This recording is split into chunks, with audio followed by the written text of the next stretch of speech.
sinabi ko sa kanya nga, 10 days nga wala ang amo mo. Tapos kayo lang ni Lynn ang matitira dyan sa bahay. Bakit ang mga bata ang lalaki? Kasama lahat yan sila.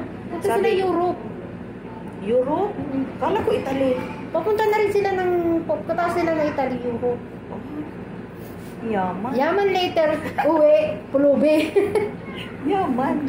Nahanap nga na alaga mo, ano na, pupunta kayo hindi, susunduin niyo ba to? Anong aluna?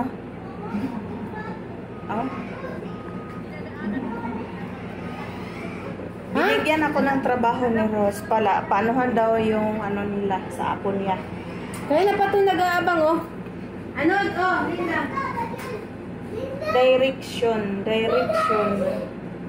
Bakit ano meron dito? Nasagutan mo nga eh. How can you show the group of gray counters equal in number to the group of black counters? Ano daw? Draw line to match the counters from one group to other group.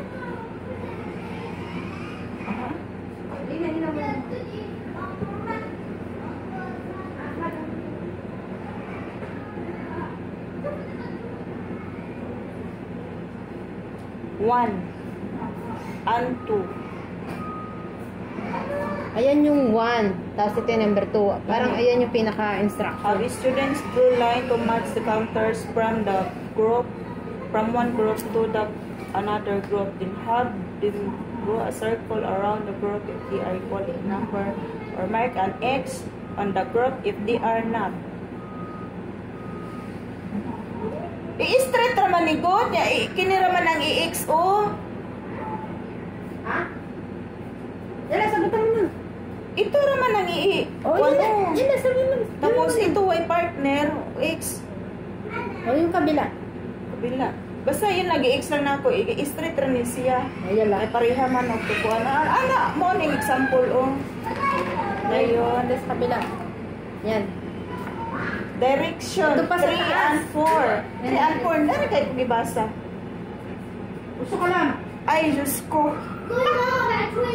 Have students draw line to match the counters from one group to other. Then they have draw circle around the group if they are equal in a number. Ano daw?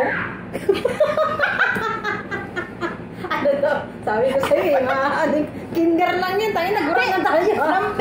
Number. Yeah. Kaya mo yan. Have student draw lines to match the counters from one group to another. Match line ko na nga ma-counter sa number 3. So, isa lang sa number 3 and 4. Ito, isa lang. Pag dito, tananin na X di dire. X na naman. Or mark an X on the group if they are not equal in number. So, tama. Dayon, 3 and 4 to siya ha. Gana, mama. At number 5 na tayo. Dito lang sa pakita ka naman, no? Ang bobo. Yan ang yaya. Tapos, sila dapat ang magtuturo. Ako ang pinaturo na ang tagal ko nang walang paralan. Aw. O, diba? Sa 3, 4, parihara, line match countries. Then, did they have draw sa parang group if they are equal in number? Draw. Or mark in X group if are not in equal. Number 5, other higher order thinking. Have student mark an X on the group of black counters that is not equal in number to group of gray counters. Number 5 na asa na? Number 5. X lang, dito ilagay. Asaan? X lang.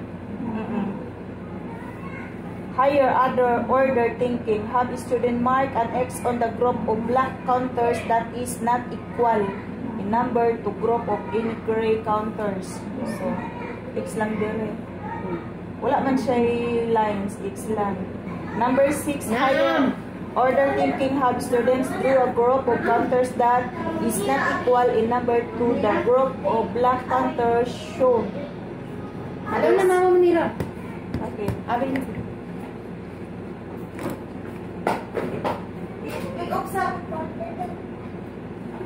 Tunggu. Basta Rosa, i-ano lang to. I-match lang. I-match lang din ha. I-ana lang. Pati Number sa taas, 4. Kana, i-ana lang na sa kudlit dira. Sige, para sinura pagawa na to. Then sa number 5. X na diha, X. Wala na. Eh, yung blanco. Ano yung blanco niya? Hindi, ito. So number 6. Ito pa. X na tanan, wala may Wala kuan. dyan. Oo.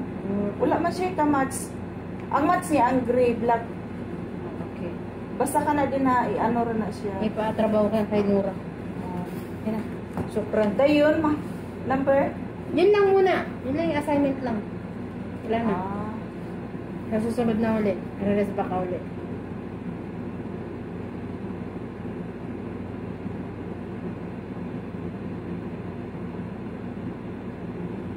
Okay, Yun lang. Syukran. Hirap ng buhay.